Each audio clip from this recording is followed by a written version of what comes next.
right. I love Earth, Wind, and Fire.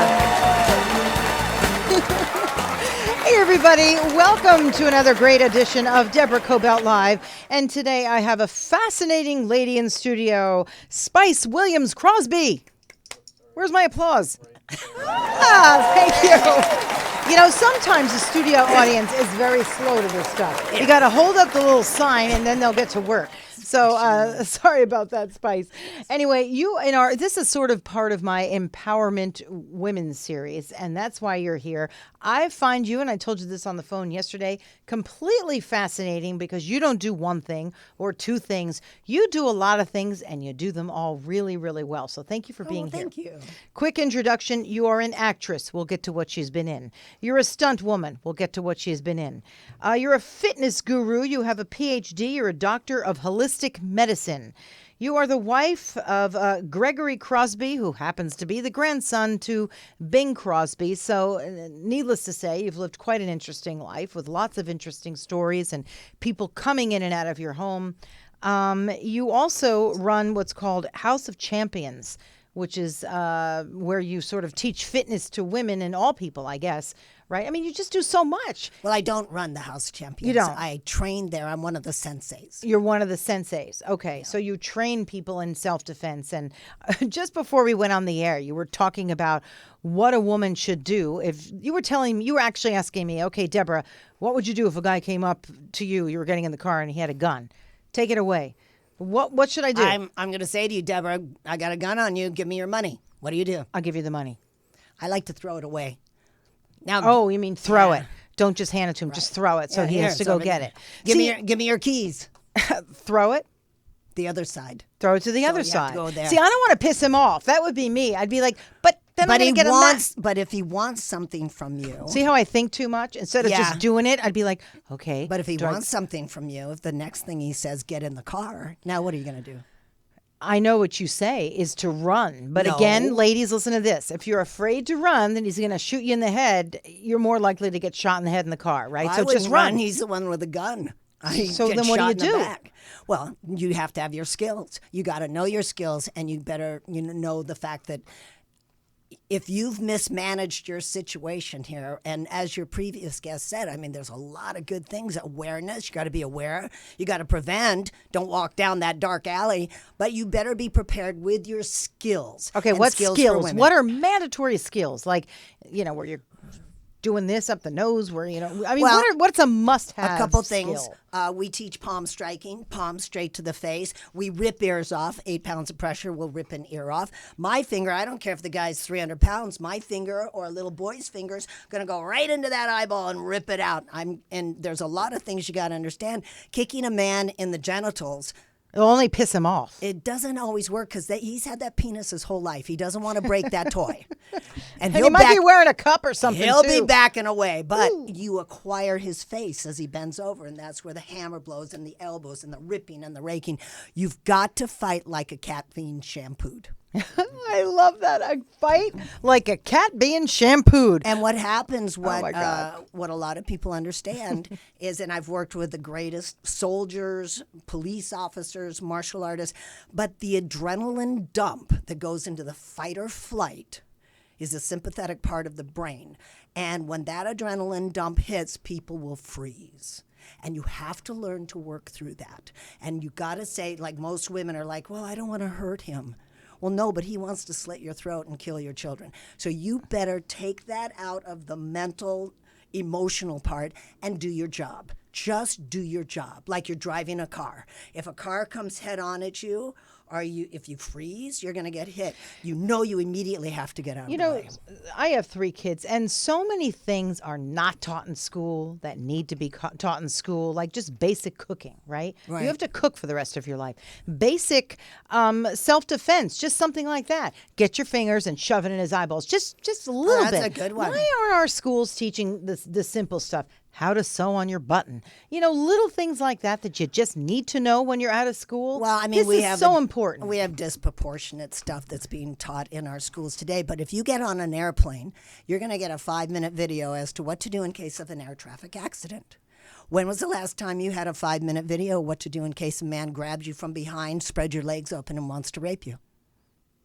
Do you know how to shrimp out? Do you know how to bridge? Do you know how to kick them? Do you know how to get out of a chokehold? What's the difference between choking, standing up against the wall or on the ground? Do you know how to break that little space there so you can catch your breath enough to rake them and oompa out of the situation? So where does a woman go before we get off, derailed a little bit in some of the other things that you do? Where do you go to learn this stuff? Any woman out there who's watching this or listening, I would immediately say, go here. Where do they go to learn this stuff? Well, first I want to also talk about a little bit that was mentioned in your other interview, is that martial arts is an amazing journey to take. And what all the traditional martial arts and everything, I have 3 black belts. One is an Arju Kempo, Eskrima, and then also Kapap, Krav Maga. I'm into Kempo. I've been certified in 3 different countries in face-to-face combat.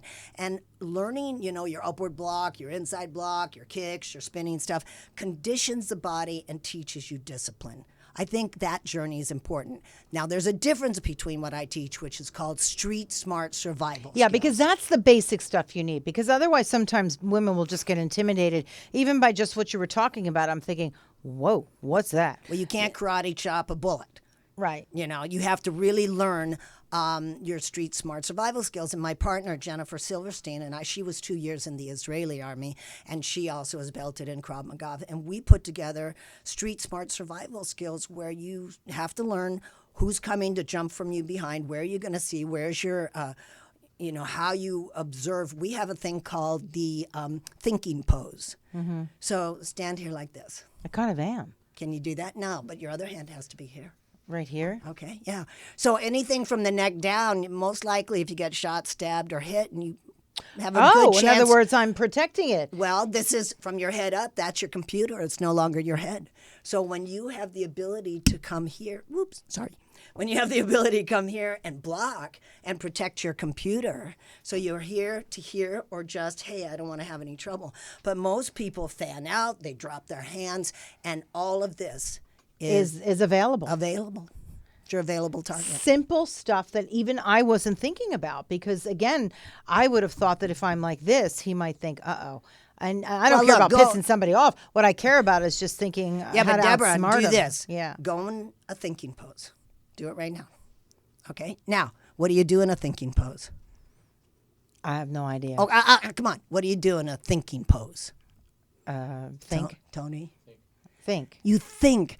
What is that man doing? Where are his hands? Does he have a weapon? Is he selling Girl Scout So cookies? he's asking for my wallet, and I go into the thinking pose? No, and go, because then he got too close. There's a white zone, yellow zone, orange zone, and red zone. So you've got to determine in your brain, or you got to determine in your distance, he's coming towards me. Once he starts getting to a certain zone, both hands come up, because you need to be prepared to either jack him straight in the face or back away and say, hey, you're a little too close, and just stand over there and I'll be fine.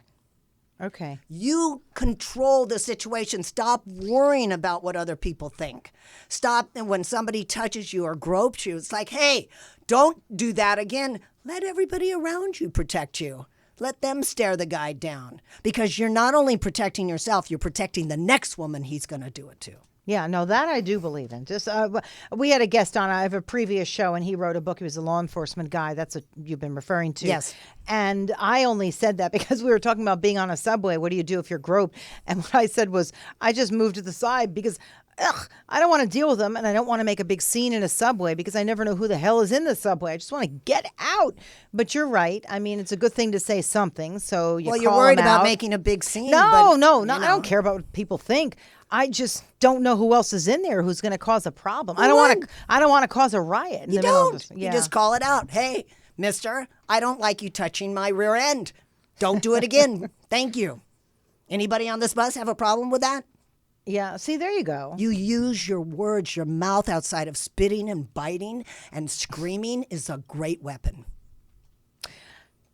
Does all this help you as a stunt woman? Because I imagine when you first got into being a stunt person, was that the first thing that you wanted to do in terms of acting, or were you an actress who became a stunt woman? And I know a stunt woman is an actress, but do you get my point? Yeah, I do. I had a rock and roll group called Sugar and Spice. with my twin sister, and we were like an Earth, Wind, and Fire group during the 70s, so we were way ahead of our time. And I decided to leave the road. I was signed with 20th Century Records as a staff songwriter, and I paid for my acting lessons, and I studied with the greatest, Jeff Corey, Sally Kirkland, just some of the Oh, really? the greatest. Sally, huh? Yeah, Sally. And Dick York, remember Dick York, and Charles Nelson Riley. They were great. So I studied. Oh, they were like the old greats. Yeah. They were amazing. So I studied with them, and I started acting, and then I got a job on Fall Guy, and I had to play a wrestler. And I had to work with the stunt coordinator, and I had actually trained as a wrestler. And the guy came up to me afterwards saying, hey, you want to be a stunt woman. You'd make a great stunt woman. Yeah, because there's not a lot of them even to this day in the there's business. a lot now, really? but and that was like 1982, 81, 82. And I was like, well, I'm an actress. And he said, well, while you're starving to death trying to be an actress, you want to make some money as a stunt woman. Wow. Said, so then what did you do next? Do we have any pictures of that, of her doing her stunt work? Oh, I got some stuff on you don't have any fire stuff? Oh, I actually sent you some pictures, but Yeah, you sent us some stuff. Tony's got it in there. He'll go looking around. that as we're man talking. was Judo Gene LaBelle, probably one of the greatest stuntmen and wrestlers, and held the judo championship 5 years with Japan. And he became my mentor. And Judo Gene LaBelle said, I'll tell you what you got to do. Keep your mouth shut. Listen to me. Oh, wow. Well, that was a stunt in itself. Yeah.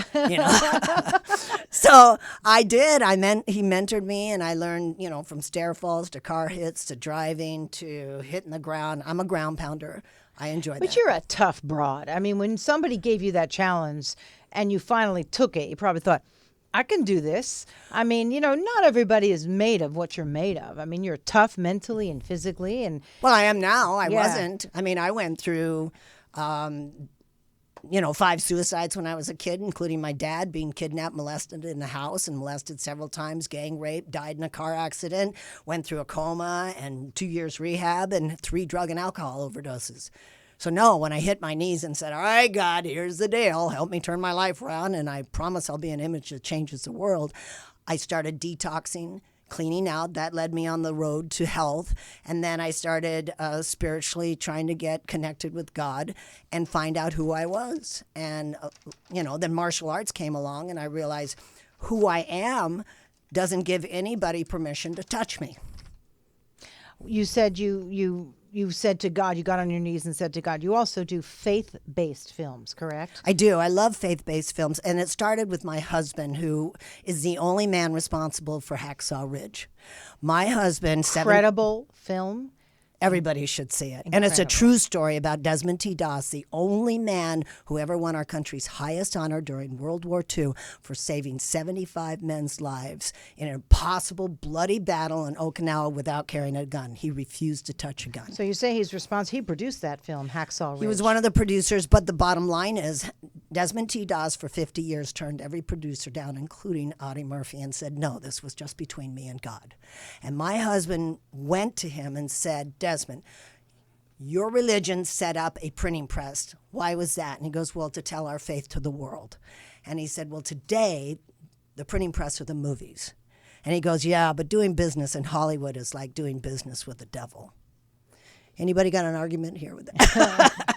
So, I don't know if it's the devil or just people say one thing. And I actually believe, because this is me, that they always have a good intention. It's just that it doesn't pan out, so they go to the next one. Meanwhile, they never tell you that they're on to the next one, and you're still waiting for something to happen. Well, that's true, but Am you're I dealing, right? but you're dealing with a little guy from Virginia who didn't know anymore, never saw a movie, never had a TV set, and only read his Bible. And my husband said, Desmond, I promise you, you read books, don't you? And he said, I read my Bible. And he goes, well, there's satanical books out there too.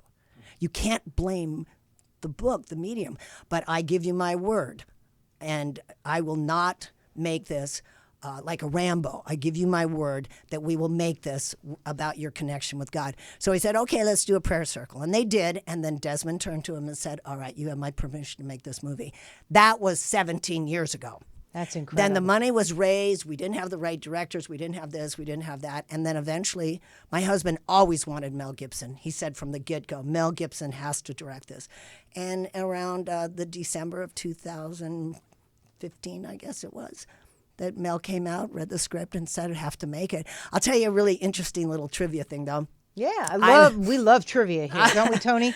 We do. Oh, I got a million. Especially trivia. you, because I read your face. No, it's written all over there. See, look, Tony's doing my board today. I always refer to him. He's like my wah, you know. So I'm doing this movie. I was doing Clint Eastwood's $1 Million Baby and running. Wait, stop. What'd you do, $1 Million Baby? I Love that. What'd you do?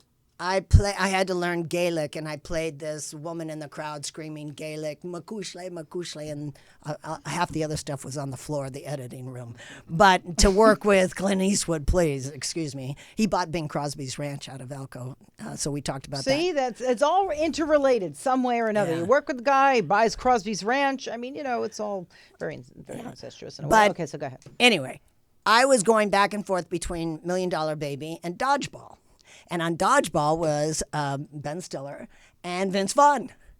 So, and I had to carry this tray of chili. I suck as a waitress, and I never worked as a waitress. I wrestled to pay for my rent. But anyway, I had to carry this tray of chili, and Ben Stiller knocks me into the table, and everybody gets chili-ized, and Vince Vaughn was one of them. And he was so kind, so wonderful. He calls, really? Like, Spice, you okay? Here, give her some water, clean her up, because we had to do it like 20 times. So on our lunch break, I went out, and this is like 2004 or something. Had chili? No, go ahead. And I said, no. I said, Vince, I want to tell you about my husband's movie. And he goes, what? And I said, well, it's about this. They called him a conscientious objector, but he wasn't. His name was Desmond T. Doss, and he saved 75 men's lives. He was a vegetarian, World War II. They beat him up, knocked his teeth out, broke his nose, called him a coward. And on a 400-foot cliff, he carried 200 men, hundreds of yards, 75 of them wrapped a rope around his waist and a tree stump and shimmied him down 400 feet. And he saved those men, and not one bullet could hit him for 10 hours. And Vince goes, that's a true story. And I said, yeah. And he goes, I could see him doing that because I know him a bit. And he goes, well, tell your husband good luck with that movie. That was 2004. Wow. Vince Vaughn wound up starring in it years later. Wow. So, how it comes around. I know. That's amazing. That's an amazing So I was story. like, that's fun trivia. And I love all the little bits of trivia, but you've got a lot of trivia. I mean, who are some of the people that you've stunted for, if you will? Oh, that I stunt doubled? Yeah. Did I say it wrong? Stunted for? Well, yeah. I'm trying to, have a shortcut there. Man, Ellen Bernstein, Louise Fletcher. What's her name? The soap opera actress. Help me out. Come on. Oh, come on. It's in my notes somewhere. Do you have my resume there? Yeah, I do. I don't know. You forget who you stunt doubled. Oh, Deidre Hall. That's her, the soap lady. I did that for 16 years. Yeah, she's wonderful. Yeah, she's lovely. What? Is it my microphone? Am I hitting into it? It's behind your head. It's behind my head. Sorry. Thank you. You're Miranda. Like Miranda's wow. my other wah-wah. Like there's Misty. She's my other one. There's a whole bunch of people who actually put this thing it's together. Like every mother that has it. eyes in the back of their head. It's like, no, it's hard to believe there's actually people who are putting this together, but they're all like trying to make it look good. Okay. So yes, Deidre Hall. But yes, Deidre's awesome. Catherine Ross, Kelly Preston. Yeah. Oh, yeah, I love Kelly Preston. Catherine awesome. Ross, what was she like? I don't know if I ever met her because I was drowning and I was in a car. So, and she's short. And I was like, you want to hire me for... Wait, whoa. Catherine Ross is short?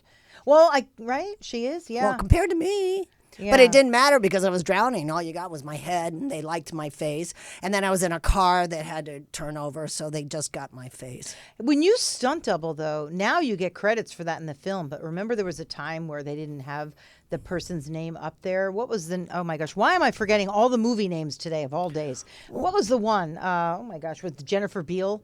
The Flashdance. Yeah. Right? I mean, she hardly did any of the dancing, and she admitted to that. Yet the person who did all the dancing never even got any credit in the film, and she was so upset when that happened. Yeah. Well, it's been a long time. That's why I'm also a stunt coordinator and fight coordinator now, which I really prefer more than... What does that mean? Who do you work with to make sure that... A producer will hire me to be able to hire the stunt team, and then if there's fights involved or fire or whatever the stunts are, I hire my people, my pyro guys, or I'll put the fights together. because of my background in fighting, so I'll design the fights. And I just finished a movie in New Mexico called Astro with Gary Daniels and Michael Pare. And he's terrific. Oh, I love Michael Pare. He's so awesome. And Gary There's so many wonderful people you get to meet in this business.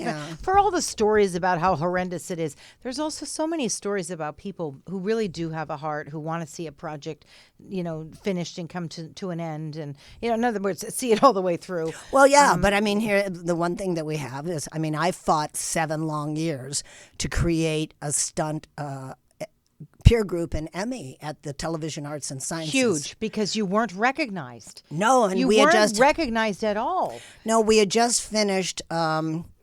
I was hanging 350 feet from a helicopter swinging through the Kings River Valley, and it was scary. It was 120, and the helicopter almost crashed.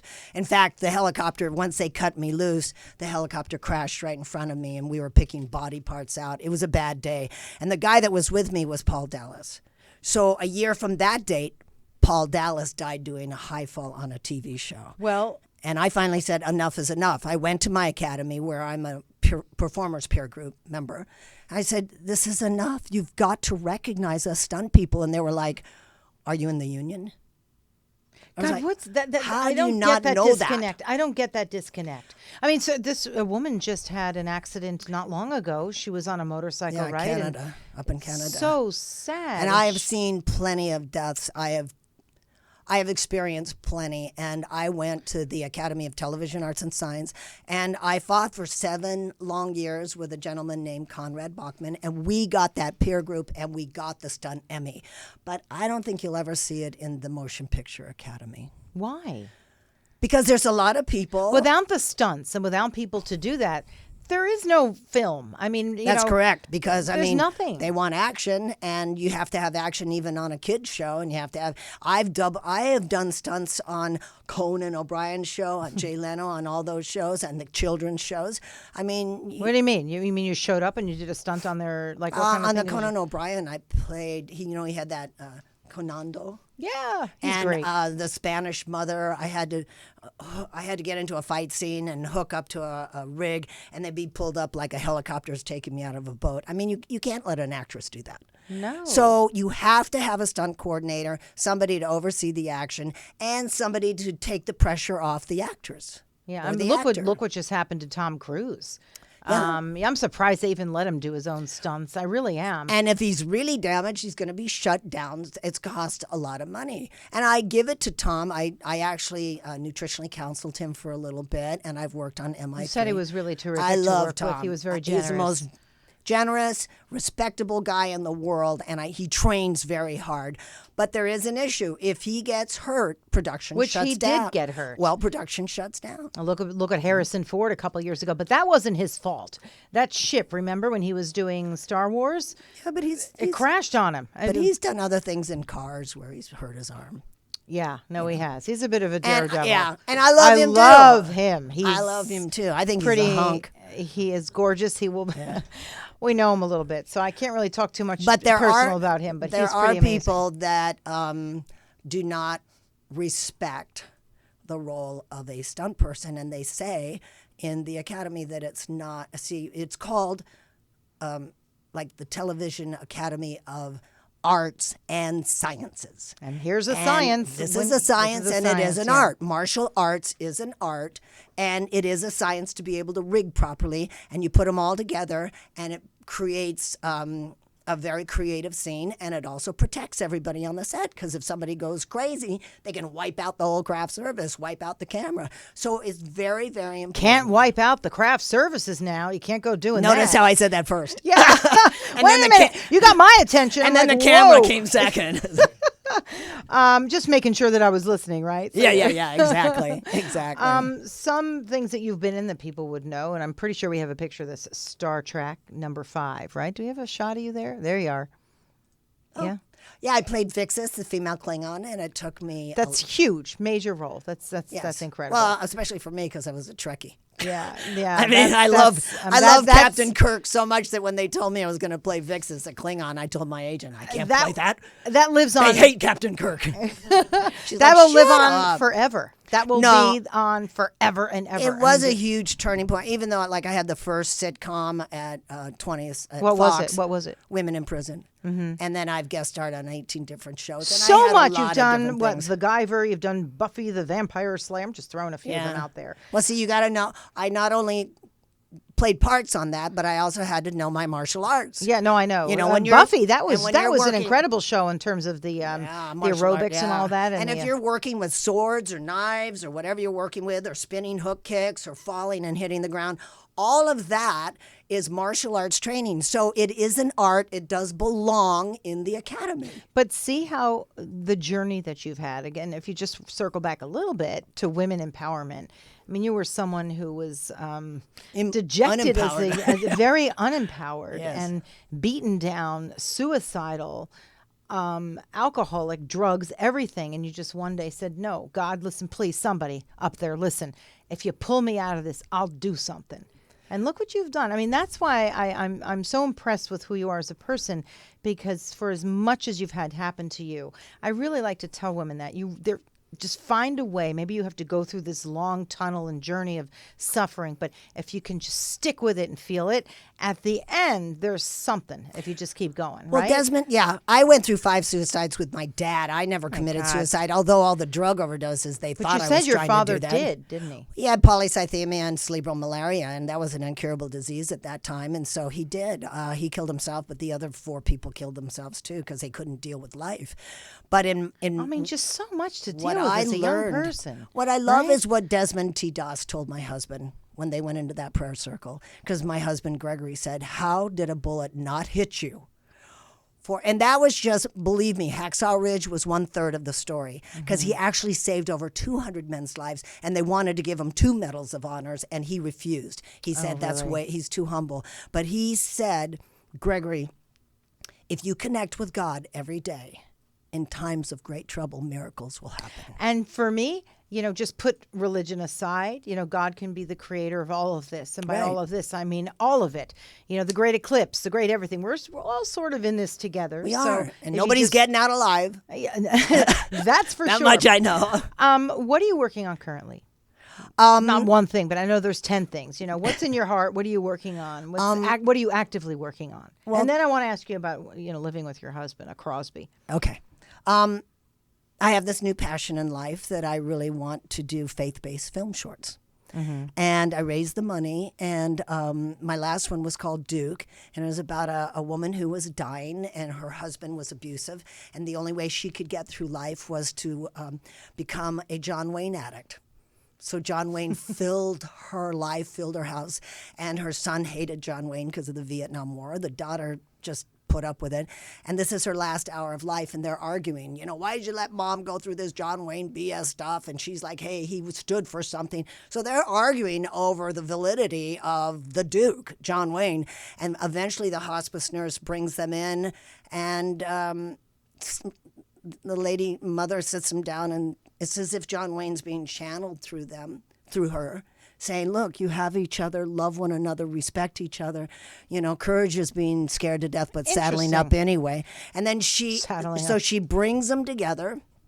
They say, let's try. And then she dies.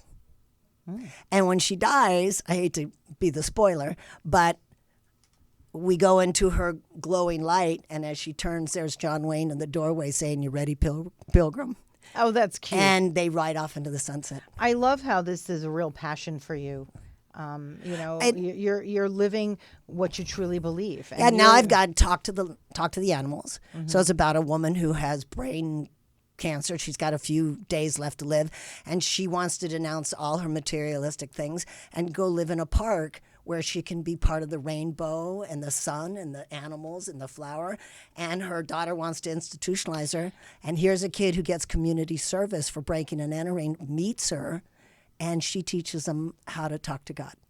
Interesting, and we got to wrap up because they're giving me the signal here. But interesting how at the end of one's, how often at the end of one's life people want to go back to nature. Isn't that interesting? Yeah. All the trappings in the middle of your life, and sort of toward the end, people go, give it all away. I want to go into a park. And I want to see a rainbow. That's exactly what this whole thing is but about. But if we could only do that sort of in the center of our lives, and Of then course. live out a little more of it. So when I've died, I've been on the other side, and when you do die, you go through this little panoramic life review of who you were good to, who you were bad to, and I just I've been good to everyone. But why can't we do the panoramic life review every night? Who were you good to today? Who were you kind of nasty to? And try and make that atonement. Make your next day a better day. If you can. Do I have time for one more question? Okay, thank you, boss. Crosby, what's it like? And you've got to be brief on this one, or I'm going to be getting the big finish. I gotcha. What's it like living with the grandson of Bing Crosby? It's very interesting. I can't imagine all the characters that you've met in your life. And he's a humble man, you tell me. He's extremely humble. Yeah, he's you've had a also long extremely marriage good looking. Don't ever go shopping with this man. It's ridiculous. I'd love to go shopping with him, actually, if you put it that way. He's a big hunk with long hair, and they all think he's like Tarzan. But wow. I have heard stories about how he ate dinner with Ronald Reagan, Rosemary Clooney, and Gary Cooper, and some of the greatest actors in the world, and all he'd say is, "Mom, I said hi to everybody. Can I go out and play touch football with Elvis?" Isn't that the way? Is it? He just, play touch football with I'm Elvis. like, you idiot! But Bing Crosby truly loved Gregory and said, out of all my children, this kid's the one that's going to make it. He's the smartest of them all. Ooh, okay. Not putting down all the others, but the four boys were... But you got the pick of the litter, let's put it that way. Well, the four boys, Dennis, Philip, Lindsay, and Gary, all had serious, serious problems. And my husband backed away from all their issues and made sure that he didn't inherit those issues. It's difficult growing up in that environment. So, most environments can be difficult, but it's tough. There's ups, there's downs, there's so much that happens. Bing, by the way, I just want to clarify, the book that was written about him was a lie, 100%. He was the kindest, most loving man. He did the best he could when his wife died to take care of these kids. And if he came up to you and said, "Hey, Deborah, how you doing?" And you go, "Well, I'm having a hard time. Give this girl a job right now." He would take care of you, and that's what he did. The world loved him so much, and there was a lot of jealousy from the boys that had a hard time dealing with that. I believe that. Well, thank you so much for being with us today. I've really enjoyed it. There it is. Quick promotion for what you're working on now, that some people can go out and listen to you and find you. Where can they find you? Well, you can find me on Facebook, of course, Spice Williams-Crosby. And then I have my Duke, if they want to see that film short. And then my Talk to the Animals, I raise finishing money. And what I do is ask for people to send me any kind of donation through spicewc@hotmail.com. That's a PayPal. spicewc@hotmail.com. And what else? You can find me on IMDb. And yeah, but also the fitness stuff that you're doing with people. I forgot. I got somebody. My husband and I have a company called Spice of Life Meatless Meats. We make meatless jerky and God, I meatless forgot meats. about that too. See 'Cause what I mean? It's hard to intro you, and it's hard to even leave the show because you do so much. I've been a vegan for 40 years. So we made this great tasting jerky, and we want to take the meat and go into third world places where we can feed people at a very cheap price. Okay, I've got to have you back because that's a whole nother story. And then go to ifightformylife.com. ifightformylife.com and go save yourself with that one. Okay, everybody, thank you for being here. We're going to have you back. I'd love to. Okay, thanks for being here for a fun edition of Deborah Kobylt Live. We'll see you next week.